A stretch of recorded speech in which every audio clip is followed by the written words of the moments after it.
బోలా elimination తర్వాత హౌస్‌లో కాస్త సైలెన్స్‌గా ఉంది. ఎప్పుడూ లేనిది గౌతమ్ అయితే "సుబ్బు ఏం చేస్తున్నావు?" అంటూ కెమెరా దగ్గరికి వచ్చి శుభశ్రీని తలుచుకుంటూ ఉంటాడు. మరోవైపు శివాజీ కెప్టెన్ కావడంతో ఇప్పుడు తన కోసం ఆల్రెడీ తెలిసిందే ఎవరైతే విజేతలవుతారో వాళ్ళకి జ్యువెలరీ అయితే డైమండ్‌ది అందిస్తాను అంటూ బిగ్ బాస్ చెప్పుకుంటూ వచ్చింది. దానికి సంబంధించిన సూపర్ కాయిన్స్‌ని ఎప్పటికప్పుడు రాయాల్సి ఉంటుంది. ఎవరు విజేతలుగా నిలుస్తారో వాళ్ళు.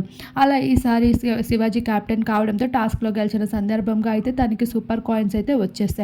వాటిని ఒక బాక్స్‌లో అయితే దాయడానికి వెళ్తూ ఉంటారు. అలా శివాజీ కాయిన్స్ అన్ని కాస్త హై కావడంతో హౌస్‌మేట్స్ అందరూ క్లాప్స్ కొట్టి శివాజీకి కంగ్రాచ్యులేషన్స్ చెప్తారు. ప్రైజ్ మనీ అలానే ఒక డైమండ్ కాస్ట్‌లీ నెక్లెస్ కూడా దొరకబోతుంది. మరోవైపు శివాజీ రతికకి అయితే అసలు తను ఎలా ఉండాలి అనే విషయం హౌస్‌లో ప్రతిదీ కూడా చెప్పుకుంటూ వస్తున్నారు. "నువ్వు ఈసారి బాగా వీక్ అయ్యావు. చాలా స్ట్రాంగ్‌గా మారాలి" అంటూ తనకి సజెషన్స్ ఇస్తూ కనిపించారు.